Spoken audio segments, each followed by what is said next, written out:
1939. The Leyland Motors Works, Hove Lane, Lancashire, England. A 6-wheeled truck rolls off the production line and onto the factory yard. It is 22 feet long, 7.5 feet wide, painted in flat military green, and it weighs just over 3 tons unladen. Its engine produces 73 horsepower. 73. A London taxicab of the same year produced more. The cab has no doors, no windscreen. The engine block sits between the driver and the passenger, radiating heat through bare metal casing. Mounted on the rear flatbed is a steel gantry with a hand-cranked travelling block, or in some variants a gasoline-electric crane powered by its own separate petrol engine, capable of lifting approximately 3 tons. It looked like a builder's lorry. It looked like something that belonged on a construction site, not a battlefield. And yet this truck, multiplied by 6,542, would carry the British Army's repair capability across every theatre of the Second World War. It would serve in France, North Africa, Sicily, Italy, Burma, and northwest Europe. It would carry lathes, cranes, welding kits, and mobile workshops into the field. It would recover wrecked carriers from minefields, swap tank engines under fire, and drag burning vehicles off-road so that the advance could continue. One of them would carry Field Marshal Montgomery's personal office from El Alamein to the Rhine. Its name was the Leyland Retriever, and it was the most important British military vehicle that nobody has ever heard of.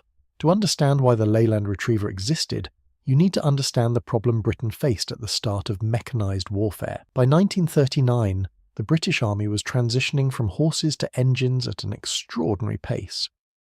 Tanks, armoured cars, Bren carriers, artillery tractors, and tens of thousands of lorries were flooding into service. But every one of those machines broke down. They threw tracks, they overheated, they were hit by enemy fire, and when they stopped, someone had to fix them or drag them away, often under the same fire that had disabled them in the first place. In the late 1920s, the War Office had established a subsidy scheme that paid civilian haulage operators to buy lorries built to military specification. The idea was simple. In peacetime, the trucks earned their keep on British roads. In wartime, they could be requisitioned overnight. The War Office designed a special articulated rear bogie for 6-wheeled chassis, a twin live axle arrangement that kept all 4 rear wheels on the ground over broken terrain and released the patent free to any manufacturer willing to build to military standards. Leyland Motors was an early adopter. Their 6-wheel Terrier, introduced in 1928, evolved through the 1930s into a militarised forward control chassis, model code WLW. When war came, Leyland's drawing office refined the design into what became the Retriever, and War Office orders began arriving immediately. The vehicle itself was a masterpiece of practical restraint. Its Leyland 4-cylinder, water-cooled, overhead camshaft petrol engine displaced 5,895 cubic centimetres and produced 73 brake horsepower at 2,120 revolutions per minute, modest numbers. But the drivetrain told a more interesting story. A 4-speed gearbox mated to a 2-speed transfer box gave 8 forward ratios, feeding power to both rear axles through the War Department pattern articulated bogie. The front axle steered but did not drive. This was a 6x4 configuration, meaning 6 wheels, 4 driven, and it was specifically designed for the kind of rutted, cratered, shell-damaged roads that defined the rear areas of a battlefield. Hydraulic servo-assisted brakes were a refinement for the period. Suspension was conventional semi-elliptic leaf springs at the front, with the articulated bogie at the rear. The truck rode on single 900 by 20 tyres all round, carried a payload of 3 long tons cross-country, and had a range of roughly 195 miles on a 31-gallon tank. Top speed was around 28 miles per hour on a paved road, but the specifications alone do not explain the Retriever's value. What made it indispensable was its adaptability. Leyland built the Retriever in over 20 different body configurations: general service cargo, breakdown gantry, Coles crane, lifting derrick, flat floor machinery lorry, mobile workshop, folding boat equipment bridging truck, searchlight platform, generator lorry, wireless lorry, photographic survey vehicle, mobile darkroom, and even a mobile church. The breakdown gantry variant was the heart of the recovery fleet. A longitudinal steel runway ran the length of the cargo bed, carrying a hand-operated travelling block that could lift 3 tons. The Coles crane variant, fitted with a Mark VI gasoline-electric crane, could swing loads clear of a damaged vehicle's engine bay, lower a replacement power plant into position, and have the casualty running again within hours instead of days. Now, before we get into where the Retriever actually served and what it did under fire, if you are enjoying this deep dive into British wartime engineering, hit subscribe. It takes a second, costs nothing, and helps the channel grow. To understand the Retriever's contribution to the war, you first need to understand the organisation that operated it. On October 1st, 1942, the Royal Electrical and Mechanical Engineers, known as REME, was established by royal warrant. The Beveridge Committee on Skilled Men in the Services had concluded that the army was wasting thousands of qualified electricians and mechanics in unskilled infantry roles. Approximately 5,000 officers and 80,000 men transferred from the Royal Army Ordnance Corps, augmented by tradesmen from the Royal Engineers and the Royal Army Service Corps. By May 1945, REME had grown to roughly 8,000 officers and 152,000 other ranks, making it one of the largest corps in the British Army. REME organised repair on a three-tier system designed to push capability as far forward as possible. Light aid detachments, small teams of 12 to 25 men commanded by a captain, sat at battalion level and handled minor running repairs and forward recovery. Brigade and field workshops, commanded by majors, handled medium repairs including engine changes. This was exactly the work for which the Retriever's Coles crane was designed. Base workshops, often occupying requisitioned factories in liberated cities, carried out major rebuilds. The Retriever served in every theatre where British troops fought. Thousands went to France with the British Expeditionary Force in 1939 and 1940, and most of those were lost at Dunkirk among the roughly 65,000 vehicles abandoned on the beaches. But it was in North Africa that the Retriever's role became strategically decisive. After the Second Battle of El Alamein in October and November of 1942, REME recovery teams fanned out across the battlefield with Scammell Pioneers, Sherman armoured recovery vehicles and Leyland Retrievers. The numbers tell the story with brutal clarity. REME recovered 1,244 Allied tanks from the Alamein battlefield. Of those, 1,007 were repaired and returned to combat. Every single one of the roughly 450 Axis tank losses at Alamein was permanent because Rommel was retreating and abandoning his wrecks. The British held the ground. They recovered their casualties, and the gap between those two facts was one of the single greatest force multipliers of the war. Montgomery himself addressed his REME craftsmen after the battle and told them they keep the punch in the army's fist. That phrase sits today at the entrance to the REME Museum at Lynham. One variant of the Retriever deserves special mention. In June 1940, with invasion imminent and RAF airfields virtually undefended, Admiral Sir Edward Evans visited the Leyland factory and proposed bolting armour plate onto the Retriever chassis to create an improvised armoured truck for airfield defence. Leyland and the LMS Railway's Derby Carriage Works built 336 of these armoured Retrievers, designated the Beaver-Eel, within 10 days of approval.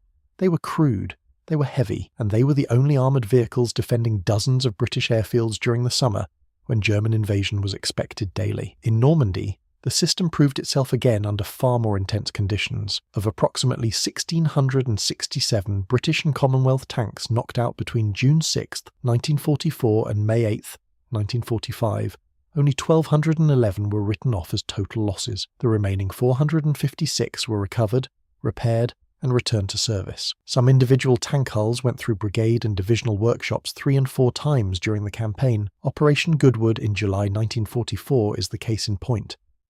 Contemporary accounts reported 400 British tanks knocked out in 3 days of fighting south of Caen. The actual number of permanent write-offs was closer to 250. The gap between those numbers, roughly 150 tanks returned to service within days, was the work of REME recovery crews operating Scammell Pioneers, Sherman armoured recovery vehicles and Leyland Retrievers. The 8th Corps was largely combat-ready again within 48 hours. The 53rd Welsh Infantry Division's REME alone logged 555 vehicles damaged by enemy action and 6,250 damaged by mechanical failure at light aid detachment level alone. That second figure, more than 10 times the first, captures the relentless daily volume of mechanical work that kept divisions mobile. The most famous Retriever of the war belonged not to a recovery unit but to a field marshal. In February 1941, British forces captured Italian General Annibale Bergonzoli at Bieda-Fom. With him came a coach-built Lancia caravan body. British workshops removed that body from its Italian chassis and remounted it on a Leyland Retriever 6x4 frame. Lieutenant General Neil Ritchie used it first. Montgomery took it over in August 1942 and lived in it through the Desert Campaign, through Sicily, Italy, and all the way into northwest Europe. Winston Churchill slept in it during his visits to the front. It survives today at the Imperial War Museum at Duxford. A much-published photograph from June 1944 shows a retriever fitted with a breakdown gantry crossing Pegasus Bridge, the famous canal bridge seized by glider troops of the 6th Airborne Division on the night before D-Day. The truck belonged to the 79th Armoured Division's 1st Assault Brigade workshop. It had crossed the channel, driven through the beachhead, and arrived at the bridge within days of the landings to begin recovering damaged vehicles from the surrounding roads and ditches. No one photographed it because it was remarkable. They photographed it because it was there, doing what retrievers always did. The human cost of the recovery war was real and largely unrecorded. Major Yarker commanded the 6th Guards Tank Brigade Workshop, a REME unit preparing for the Normandy invasion in Kent. At 700 hours on June 24, 1944, a German V-1 flying bomb struck the workshop camp directly. 51 REME craftsmen were killed, more than 40 were wounded. The unit had not yet embarked for France. Yarker rebuilt the workshop, crossed the channel, and went on to recover and repair tanks through the entire Northwest Europe campaign. His brigade commander, Brigadier Greenacre, later wrote that recovery often had to be carried out in difficult or dangerous circumstances, and that Yarker fully realised how fond the crews became of their own tanks. That understanding that a tank was not just metal, but a crew's home and survival, drove the recovery men to take extraordinary risks. On paper, the Scammell Pioneer looked superior. It was heavier, diesel-powered, carried an 8-ton winch against the Retriever's 5, and its famous walking beam rear bogie could climb obstacles that would ground the Retriever entirely. The AEC Matador, a 4x4 medium artillery tractor with 95 brake horsepower and a 7-ton winch, was more capable off-road and more popular with crews. American Ward LaFrance wreckers, true 6x6 vehicles with cranes rated at over 20 tons, outclassed the Retriever in every dimension. But the British Army did not need 6,500 heavy wreckers.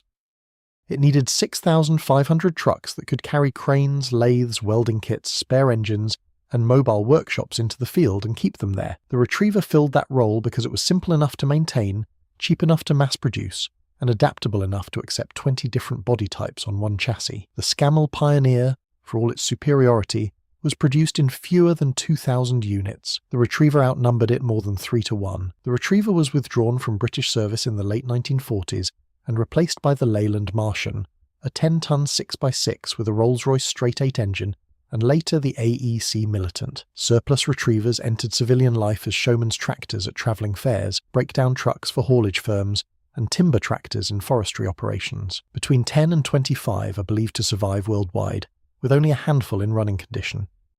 Montgomery's Caravan Retriever at Duxford, the REME Museum at Lynham, and the British Commercial Vehicle Museum in Leyland itself hold the most significant examples. 1939, the Leyland Motors Works, Half Lane, Lancashire, a 6-wheeled truck with 73 horsepower, no doors, no windscreen, and a hand-cranked gantry bolted to its back. It was underpowered. It was not armoured. It could not tow a tank. It had no all-wheel drive. It was outclassed by nearly every specialist vehicle in its company, and yet it worked. It worked in the sand of Libya and the mud of Normandy. It worked in the mountains of Italy and the jungles of Burma. It worked because 6,500 of them, spread across 20 body variants and crewed by 160,000 REME craftsmen, kept an entire mechanised army in the fight. At El Alamein, 1,244 Allied tanks were recovered from the battlefield. 1,007 went back to war. Every one of Rommel's 450 losses was permanent. That is not luck. That is not superior firepower. That is the difference between an army that recovers its wounded machines and one that leaves them behind. The Leyland Retriever was not fast. It was not powerful. It was not famous. It was British, and it kept the punch in the army's fist.